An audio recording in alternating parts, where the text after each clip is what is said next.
ఇది నా మీద ఎక్కేస్తుంది. అయ్యో.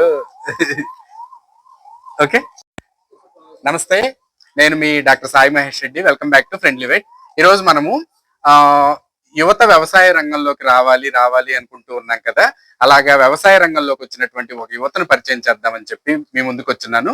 ఆ రైతు పేరేంటి, ఏం చేస్తున్నారు అనే విషయాలన్నీ కూడా రైతు మాటల్లోనే తెలుసుకుందాం. నమస్తే సార్, మీ పేరు, ఏం చేస్తున్నారు, ఎందుకు ఇంత చిన్న పొట్టి మేకల్ని తెచ్చుకున్నారు, మన చుట్టుపక్కల లేవు కదా, వాటి గురించి ఒకసారి ఫ్రెండ్లీ వెయిట్ ప్రేక్షకులు ఒకసారి చెప్పండి. అందరికీ నమస్కారం. ఫ్రెండ్లీ వెట్ యూట్యూబ్ ఛానల్ వీక్షకులందరికీ నమస్కారం. యూజువల్లీ నేను 4 years సాఫ్ట్వేర్ జాబ్ చేశాను. రీసెంట్గా లాస్ట్ డిసెంబర్లో రిజైన్ చేశాను. సో ఫార్మింగ్లోకి రావాలనేది నా ఇంట్రెస్ట్. ఫస్ట్ నేను బఫెలోస్ అనుకున్నాను. ఈ షెడ్ అలా కన్స్ట్రక్ట్ చేసాము. దాంతోపాటు జీవాలను ఏదో ఒకటి, ఇద్దరు గొర్రెలు మేకలు ఏదో ఒకటి పెంచుదాం అనుకున్నాము. అయితే ఫస్ట్ గొర్రెల గురించి ఆలోచించినప్పుడు కొంచెం ఇమ్యూనిటీ పవర్ తక్కువగా ఉంటుందని చూసి, నాకు ఈ ఫీల్డ్ కొత్త, పూర్వం నేను ఎప్పుడు ఈ ఫీల్డ్లో లేను కాబట్టి, సో అప్పుడు నేను మేకల గురించి సెర్చ్ చేశాను. ఇండియాలో ఉన్న బ్రీడ్స్ అన్నిటిని చూశాను. అన్ని బ్రీడ్స్లో చూస్తే కొంచెం మెయింటెనెన్స్ తక్కువగా, ఇంకా బాగా ఎలా అంటే పిల్లలు సంపద పెరగడానికి, ఈజీగా మెయింటైన్ చేయడానికి బ్లాక్ బెంగాల్ గురించి బాగా తెలుసుకున్న తర్వాత నేను వీటిని తీసుకొని వచ్చాను సార్. యాక్చువల్గా ఇవి వెస్ట్ బెంగాల్లో బ్రీడింగ్ అవుతాయి. ఇక్కడ ఆంధ్రప్రదేశ్లో మనకి రాజమండ్రిలో దొరుకుతాయి. నేను యూట్యూబ్లో చూసే ఇవి తీసుకొని వచ్చాను. ఒకవేళ రైతులకు ఎవరికైనా వీటి గురించి ఎక్కడ కొనుక్కోవాలి, అవి కావాలంటే మీ ఫోన్ నెంబరు డిస్క్రిప్షన్ లో ఇస్తానండి, వాళ్ళతో మాట్లాడండి. తర్వాత చాలా మంది రైతులు చెప్పుకొస్తా ఉన్నారు, ఈ బ్లాక్ బెంగాల్ గోడ్స్ ఏదైతే ఉన్నాయో ట్రిప్లెట్స్ అంటే ఒక్కసారి కాన్పులో 3 పిల్లల్ని పెడతాయి అని చెప్పుకొస్తా ఉన్నారు. నిజంగానే 3 పిల్లలు పెడతాయి, లేకపోతే 2 పిల్లలు, ఎక్కువ శాతం 2 పిల్లలు పెడతాయి? నా రీసెర్చ్ లో నేను కూడా అది విన్నాను సార్. ట్రిపుల్స్ వేస్తే ఒక్కోసారి 4 కూడా అన్నారు. బట్ ప్రాక్టికల్ గా వచ్చే లోపల ట్విన్స్ అయితే కామన్, సింగిల్ పిల్లల్ని అసలు పెట్టవు. ట్విన్స్ కి అయితే మిల్క్ సరిపోద్ది మదర్ నుంచి వచ్చేది. ట్రిపుల్స్ వచ్చినప్పుడు ఏంటంటే మిల్క్ కొంచెం షార్టేజ్ అయ్యింది మదర్ నుంచి ప్రొడ్యూస్ అయ్యేది, ఎందుకంటే ఇవి ఎక్కువ మిల్క్ ఇచ్చేవి కాదు కాబట్టి, due to their body size. Okay, ఇప్పుడు చూస్తుంటే ఇవి 1.5 అడుగు, మ్యాక్సిమం 2 అడుగుల వరకే ఉన్నట్లున్నాయి కదా. ఎంత పడ్డాయండి? జతల లెక్కన కొంటారా, లేకపోతే ఒక్క యానిమల్ చొప్పున కొన్నారా? ఎంత రేట్ పడ్డాయి? యూజువల్ గా ఆంధ్రప్రదేశ్ లో ఏదమ్మినా జతల లెక్క అమ్ముతారు. బట్ మాకు ఇవి అమ్మిన అతను మాత్రం లైవ్ వెయిట్ ప్రకారం ఇచ్చాడు. 650 లైవ్ వెయిట్ ప్రకారం ఇచ్చారు. యూజువల్ గా ఇంకొంచెం ఎక్కువ అమ్ముతారంట, కొత్తగా పెడుతున్నాం కాబట్టి కొంచెం కన్సిడర్ చేసి తగ్గించారు. 650 అంటే ఇది 10 కేజీలు 15 కేజీలు దూకుతుందా?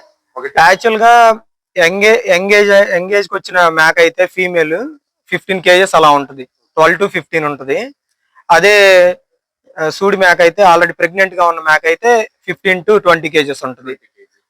ఇంకా మన మేల్ వచ్చేసి తన లైఫ్ టైం మొత్తంలో 35 కేజెస్ అవుతుంది మేల్. సో ఇప్పుడు మీరు ప్రెగ్నెంట్ మేకలు తెచ్చుకున్నారు కదా, మీ టార్గెట్ ఏంటండి? ఇప్పుడు 21 మేకలు తెచ్చుకున్నాను అని చెప్పుకొస్తున్నారు కదా, మీ టార్గెట్ ఈ సంతతిని ఎంత వరకు వృద్ధి చేయాలి అంటే? ఒక టార్గెట్ పెట్టుకుని ఉంటారు కదా, 100 చేయాలను, 500 చేయాలను ఉంటది కదా, ఎంత వరకు తీసుకెళ్ళగలుగుతారు? యాక్చువల్ గా ఈ మేకలు కానీ గొర్రెలు కానీ ఎవరు చేసిన దీన్ని మీట్ పర్పస్ కోసం చేస్తారు. నాకు అది ఇష్టం లేదు, పెంచే చంపడానికి ఇవ్వడం నాకు ఇష్టం లేక నేను బ్రీడింగ్ చేసి నేను ఎలా అయితే బ్రీడింగ్ చేసుకున్నానో అలా పెంచుకునే వాళ్ళకి అమ్ముదామని తెచ్చాను. ఇవి తేడానికి కారణం ఏంటంటే, సంవత్సరంలో 2 ఈతలు ఎంతాయి, ప్రతి ఈతకు 2 పిల్లలు వస్తాయి. ఇప్పుడు నేను ఒక 10 తెచ్చానంటే నాకు ఒక సంవత్సరం తిరిగే లోపల అవి 40 అవుతాయి. ఆ 40 కాస్త మళ్ళీ 4x లాగా అలా నేను పెట్టుకున్న టార్గెట్ లో నాకు ఒక 4 years వచ్చే లోపల అప్రాక్సిమేట్లీ 1000 గోడ్స్ అవుతాయి. Very good. సో మీరు 1000 వరకు వృద్ధి చేసి అలా మెయింటైన్ చేయాలని చెప్తాను. అమ్ముతాను నేను. యాక్చువల్గా ఇప్పుడు నేను ఎలా అయితే ఇప్పుడు ఒక 17 తెచ్చుకున్నాను, రేపు ఇంకొకరు ఎవరన్నా తక్కువ బడ్జెట్ ఉండి స్టార్ట్ చేయాలనుకుంటే వాళ్ళు 10 తీసుకుని వెళ్తే వాళ్ళు కూడా నాలాగే ఇంకా అలా పెంచుకోవడానికి. 21 తెచ్చుకున్నారు కదండి, 21కి కావాల్సినటువంటి ఎంత మేత పడుతుంది, తర్వాత రోజుకి ఎంత దానా పెట్టాలి, తర్వాత ఎన్ని నెలల్లో ఈనుతాయి, ఈనిన తర్వాత పిల్ల సుమారుగా ఏ రేటు వరకు అమ్ముకోవచ్చు, అంటే ఎంత వయసులో అమ్ముకోవాలి, దాని గురించి ఒకసారి చెప్పండి. యాక్చువల్ గా ఒక బ్లాక్ బెంగాల్ పుట్టిన తర్వాత నుంచి 6 to 7 months లో హీట్ కి వస్తుంది సార్. వచ్చిన తర్వాత మనం హీట్ కి దాన్ని ప్రెగ్నెంట్ చేయిస్తే ఆ తర్వాత ఒక 4 to 5 months లో ఈనుతుంది. అంటే ఫస్ట్ ఈత పడే లోపల ఒక సంవత్సరం పడుతుంది. ఆ తర్వాత ఈనిన తర్వాత మళ్ళా 21 days నుంచి హీట్ సైకిల్ స్టార్ట్ అయింది. మళ్ళా దాన్ని మనం హీట్ కి ఎక్కిస్తే సెకండ్ ఈత ఎవ్రీ 6 months ఒకసారి, ఇంకా అలాగా సంవత్సరంలో 2 సార్లు పెడితే పెద్ద యానిమల్ అంటే ఒక అడల్ట్ ఫీమేల్ ఉమ్, ఆ సంవత్సరం తిరిగేసరికి ట్రిప్లెట్స్ పెడితే 6 మేక పిల్లల్ని ఇస్తుంది. ఉమ్. అదే కవల పిల్లల్ని పెడితే 4 మేక పిల్లల్ని ఇస్తుంది. సో ఒక ఈతకి 2 ఇస్తుంది, ఈతకి 2 అలా 2 ఈతలు ఇస్తుంది. 4 పిల్లల్ని పెడతారు. కానీ ఫస్ట్ ఇయర్ మాత్రం ఒక ఈత పడుతుంది, సెకండ్ ఇయర్ నుంచి 2 ఈతలు వస్తా ఉంటాయి ఒక ఇయర్ లో. ఓకే. తర్వాత పిల్లల్ని సుమారుగా ఏ రేటుకి అమ్ముకోవచ్చు మీరు? రేట్ అంటే ఇంకా అది మామూలుగా అయితే ఇప్పుడు ఆయన లైవ్ వెయిట్ ఇచ్చారు కదా, మా సైడ్ ఏమో జతల లెక్క పడుతుంది. ఓకే. సో నాకు లైవ్ వెయిట్ ప్రకారం నేను తీసుకొని వస్తే అప్రాక్సిమేట్లీ 9,500 పడింది, 9,500 ఒక మేక. ఒక మేక కేజీ 650 కాబట్టి. రేపు నాకు వచ్చే పిల్లలు నేను వాటి మీద ఇన్వెస్ట్మెంట్ ఏం లేదు కాబట్టి రీజనబుల్ గానే రైతులని చూసి ఇటు ఉన్న రేట్ల ప్రకారం అమ్ముతాను. వెరీ గుడ్ అండి. 20లో నేను ఒక 10 to 15% మోర్టాలిటీ ఎక్స్పెక్ట్ చేస్తున్నాను, ఎందుకంటే 100కి 100 ఏది రాదు కాబట్టి. సో ఆ లెక్కలో ఒక 18 లేదా ఒక 15 ప్రాపర్ గా నాకు రిజల్ట్ ఇచ్చినా గానీ 15 into 4 60 వస్తుంది ఒక 1 year లో నాకు. 1 year.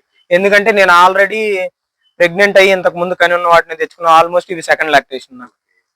సో ఇబ్బంది లేకుండా మీకు వచ్చేయన్ని కూడా సంవత్సరానికి 2 ఈతలు 2 ఈతలు ఇస్తాను.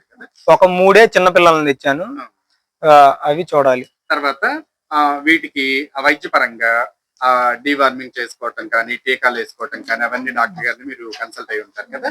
సో చక్కగా డీవార్మింగ్ చేసుకోండి, వ్యాక్సినేషన్స్ వేసుకోండి, ఇవన్నీ చేసుకుంటూ ఏదన్నా ఇబ్బందులు ఏదన్నా ఉంటే మీ లోకల్ డాక్టర్ గారిని కలిసి చేసుకుంటూ మీరు ఇలాగే దినదైన అభివృద్ధి చెందుకుంటూ 1000 అయినప్పుడు మళ్ళీ మీ దగ్గరికి వస్తాము.